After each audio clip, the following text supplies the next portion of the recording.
But here's the problem. If you mistake wants for needs and flip these, you usually end up in the relationship that you wanted, only to find out you're not getting what you actually need, right?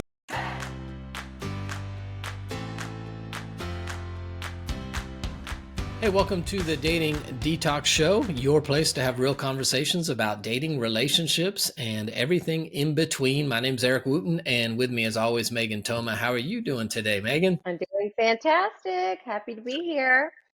Awesome. Well, if you have not downloaded your Modern Daters Playbook, you'll see that in the description area below. You can grab that. That will help you know what to look for, what to look out for as you enter into these dating streets. So here's what I want to talk about today. I think the reason I want to talk about this is in many of my conversations with people who are dating, I think there's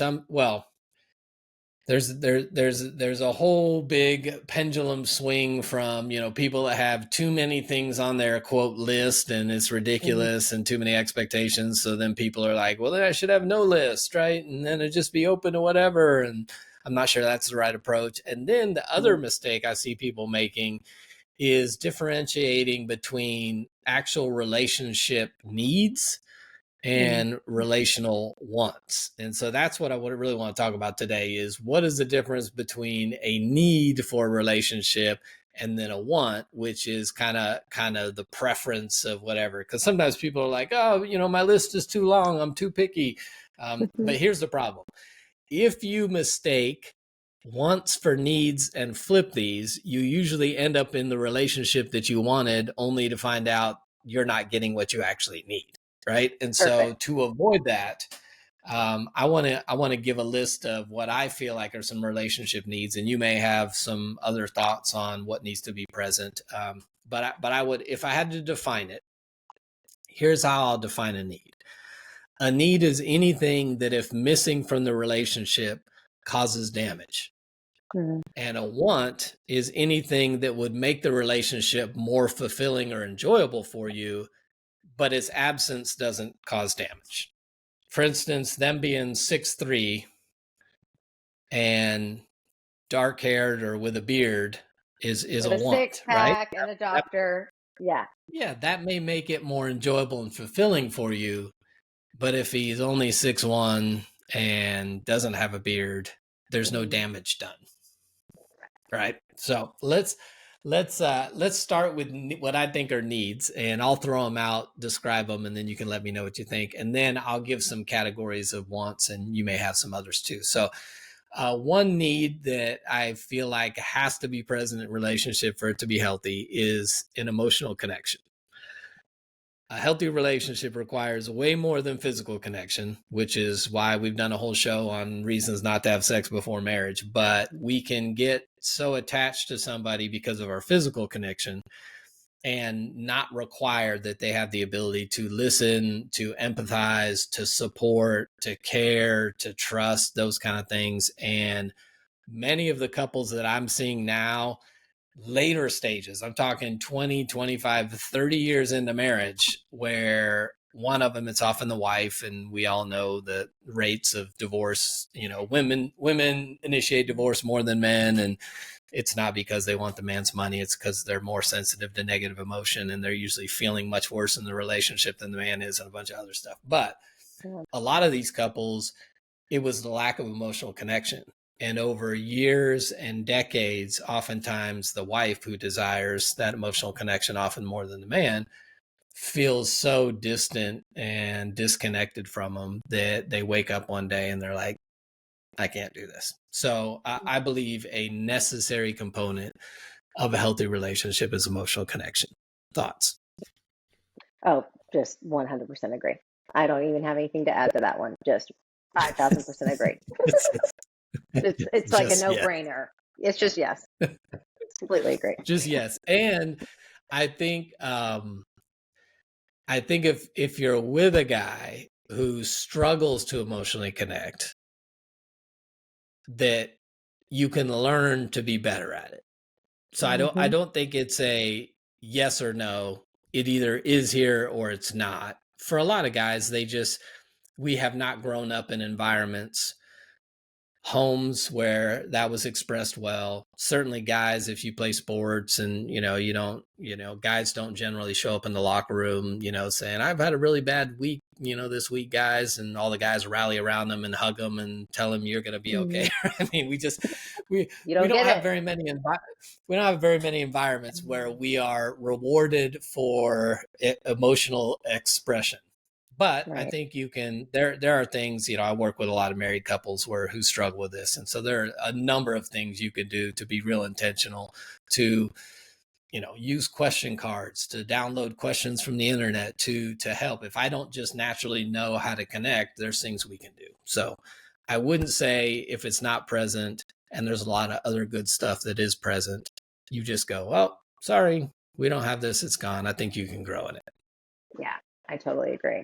And one thing I will just add to that too, just as we're talking about it, if the woman does notice a man finally showing emotion that she's been wanting him to show for a really long time and hasn't, when he finally does, don't make him feel bad about it. Like don't make this huge deal out of it, or it's just, you want to reward the behavior that you're looking for. So acknowledge it, champion him for it. But, because I've noticed sometimes we say we want something from someone and then they start to show that emotion and we embarrass somebody or we make them wrong for it. It's like, that's the very thing you said you wanted. Like, why are you now diminishing it? So I just wanted to add that. Yeah. Make them feel dumb, or Yeah. either go over the top, like, oh my gosh, I can't believe, or Yeah. criticize him because he didn't deliver it quite right. Exactly. Right. Just, That'll we shut want it to down really quick. acknowledge what he can show. Yes, since we're talking about men specifically, but yes. Yeah.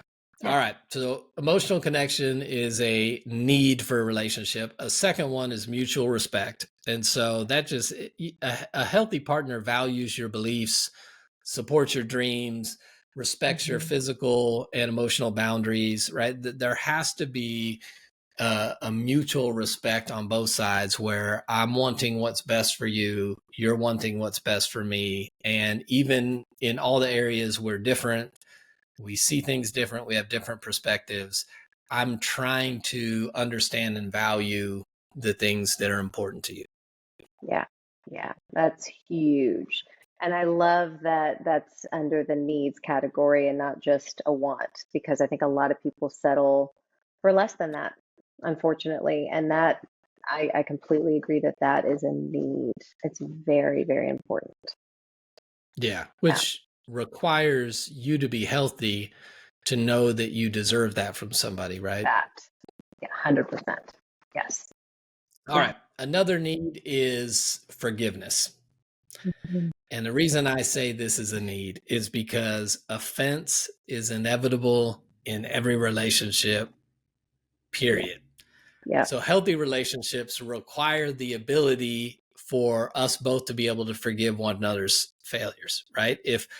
If couples punish each other for their failures, if there's an inability to forgive, the relationship will fail. If Doomed. you can't, and you've seen all the quotes, marriage is a union of two great forgivers, or whatever the Hmm. stuff is. But the reality is that's not a nice if it's there. That's a necessity. If you can't, or your partner struggles to forgive the other, Yeah. you're not going to make it. Yeah. I mean, I know we're talking about romantic relationships too, but I mean, this goes for relationships, period. I mean, think about the friendships that you have. I mean, it's kind of a non-negotiable in my opinion. So I completely agree. Yeah. Yeah. And we could Yeah. probably spend a whole show on what forgiveness actually is, which we which we won't, but I'll just suffice it to say, Good. part of forgiveness is not forgetting. Forgiveness is not, not holding somebody responsible for, the damage they've done, or them taking ownership or responsibility. But forgiveness is giving up the right to continually bring that thing up, right? Because there Right. are some things like, and again, we're talking about dating. If I'm talking to a married couple, about infidelity, it's a different Hmm. conversation than a dating couple. But there are things like that that are big enough that you can't make up for. And Right. so this person, if they want, this is a club they can use for the rest of the relationship. To anytime you've done anything, they can go, well, at least I never, and forgiveness is giving up that right. If I choose to forgive you for whatever offense it is, I'm also giving up the right to, beat you up with it. Really good distinction. Yes. Yeah. Because we know some people who bury I the know some hatchet, so to people. speak, but they know right where they buried it, and they'll go pull it out of the ground at any moment they need to. Yep. All right, so forgiveness is a need. Another need, I believe, is independence. I believe love cannot survive without freedom.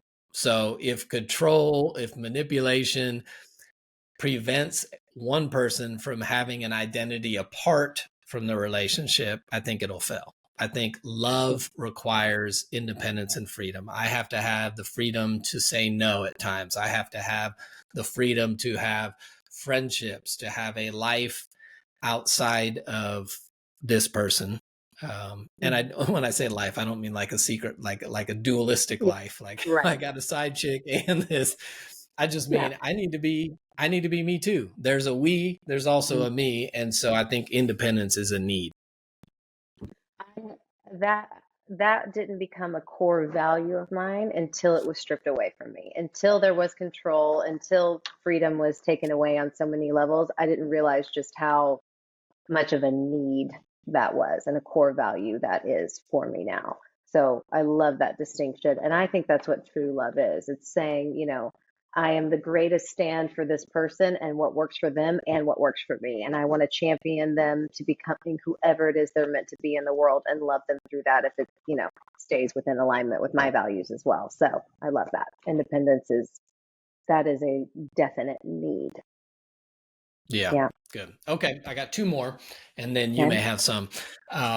Compromise. I think compromise Mhm. is an absolute need in relationship because we will not always have the same opinion, the same desires, the same wants, and a willingness to compromise communicates I value your feelings, I value your thoughts, I value your desires, and if somebody is unwilling to compromise, Yeah. and this can be tough because there's some people who love to people please, so they generally will be the give in person, and then Yeah. there's some like there's some people who don't care about a whole lot of things. There are not very many things that I'm super passionate about. So generally, if I'm in a relationship, if my wife has a strong opinion about where we eat or how we decorate, or there's Mhm. so many things like that that I really just don't care about, Yeah. and so I am willing to compromise in all these different areas because I just am not that passionate. But if we get to an area where there is something I'm passionate about, and then all of a sudden that other person's unwilling to compromise, that's a problem. But oftentimes we don't see it because somebody is so agreeable and is like, "Oh, cool, cool, cool," and Right. the other person never has to compromise. And then if you get to a place where you finally need them to compromise, and they're kind of like, "Oh, well, hold on, like, why should we do it your way?" And you're kind of like, meh. So yeah, I think a willingness to compromise. You just if someone doesn't have that, that's a tough relationship. And this is really more a question for your wife than you, but I am just curious. Do you think it's easier or more difficult, let's say, if your wife is so used to you kind of being more amenable, like you saying, sure, no, you kind of like giving in more because it's not that big of a deal to you, compromising maybe more frequently, that when the time comes that you're actually more of a stand for something, is it harder for her because she's so used to you kind of being the one to compromise first? Or is it easier because you give so much grace, you give so much compromise that when it's time for where you're like, no, I'm firm about this, she bends a little more easily?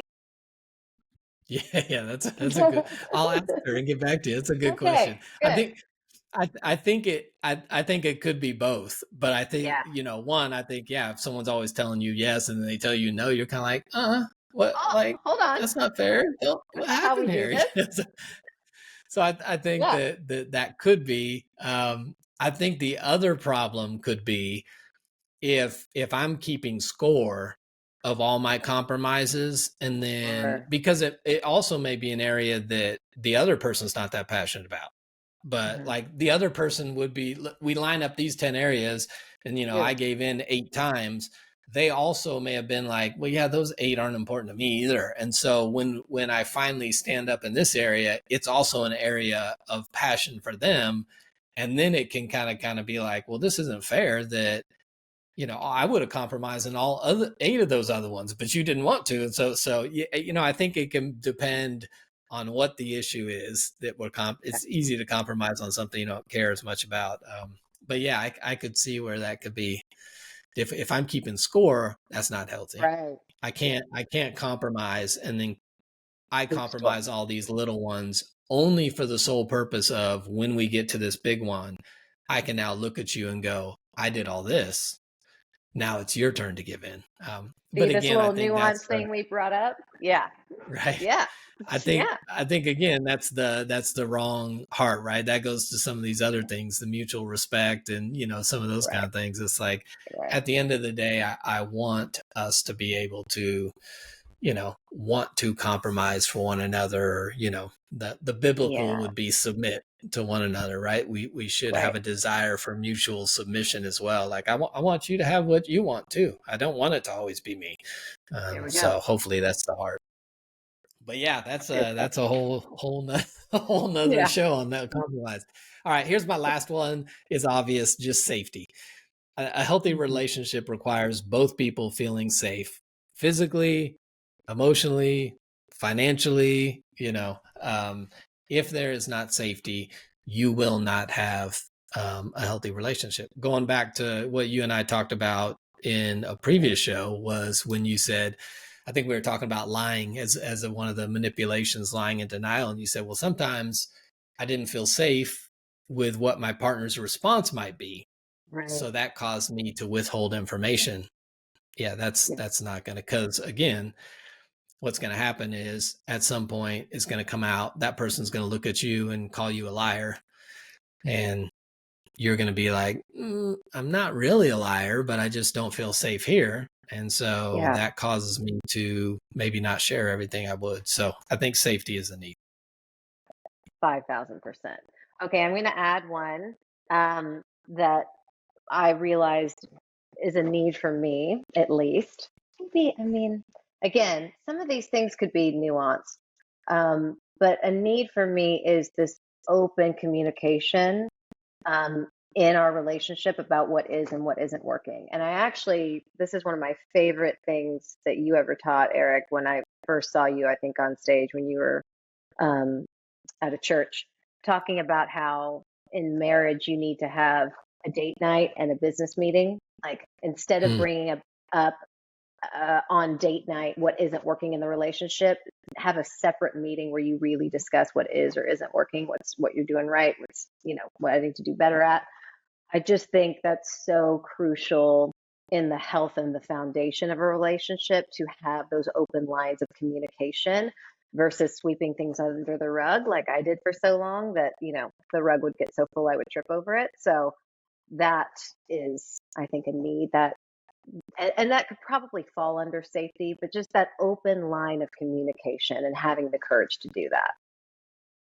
yeah, no, I think that would also fall under emotional connection too. I think Yeah, you've got to, because yeah, you know it, that the weekly business meeting, staff meeting, whatever you want to call it for your relationship, I think is for the majority of couples a vital component for ongoing communication, because sure. it bridges the gap of so many differences. If you got somebody who avoids conflict, it's much easier for them to bring it up in that place. If you got somebody who loves bringing Exactly. stuff up all the time, it's better when they withhold it and sit there. If you got, people who are love to plan and have those conversations and somebody who doesn't, that's always a fight. So we both know we got Yeah. a place we could, there are so many It's things brilliant. that It's regular. so Oh yeah. good. It's yeah, it really frees up the rest of the time for Yes, actual enjoyment. Like I don't want to, exactly. I don't want to talk about something rough on a Tuesday night after dinner. I just want to relax and enjoy Yes. you. And again, some people have a hard time not bringing stuff up, but if they know Mhm. they have a time to, they often That. can withhold. And so, yeah, there are so many reasons that's good. I like that. All Yeah, right. So it's now I want to go into wants. So I think mm, if you're trying to evaluate, is this relationship healthy? I think those that we just came up with that, communication, safety, compromise, independence, forgiveness, mutual respect, emotional connection. I think those need to be on people's lists of this needs to be present if we're going to have a healthy yeah. relationship. And then we have wants. And to me, these are all the categories. And I think you should absolutely have a list. I think some people's list is ridiculous.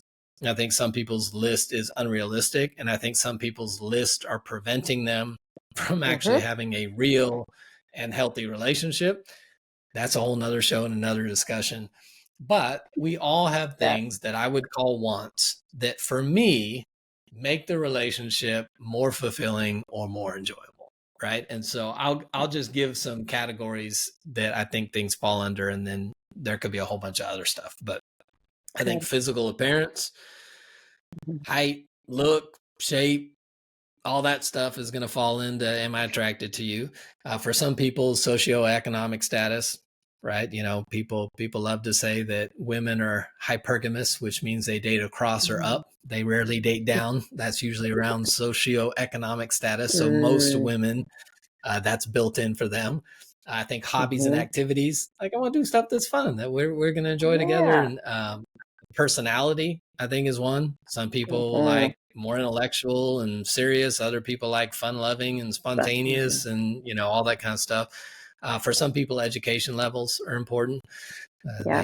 They value having education. I think, that kind of stuff. And then just, other relational preferences. So you and I have talked Yeah. about this before. You want somebody who, I don't think this is a quote need. Its absence does not cause damage, but you want somebody Right. who wants to check in and wants to share feelings more and wants to, Mm-hmm. do that kind of stuff throughout the day. Not the person who's like, hey, saw you on Monday. I'll see you on Friday. Exactly. Yeah.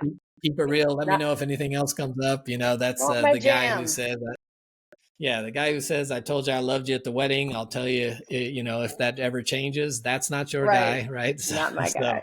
so Not my that would guy. fall into the category of, now you might call it a need because without it, you wouldn't be happy, but it wouldn't do damage. It It wouldn't do would just damage. affect your fulfillment and enjoyment in the relationship. Right. And that's why that distinction is super duper important. Yeah, and I mean, this is where the wants category it gets tricky, right? Because like you said, so many people get in their own way because they have a just like never ending list of wants that aren't really that important. It doesn't mean Right. you're not allowed to have preferences. Of course you are. And when when the list is so long, it just knocks out so many potential partners. It's really just you're getting in your own way. I'll never forget what my mentor said once, which I just loved this image of her. She said she wrote down a list of everything she wanted, like the very nitty gritty specific things, like height, success levels, all the things, right? And she was walking on the beach one day and she took that list and she ripped it up and she said, God, you pick him. I'm done. I'm done trying to find all the tiny little details of every single thing I want.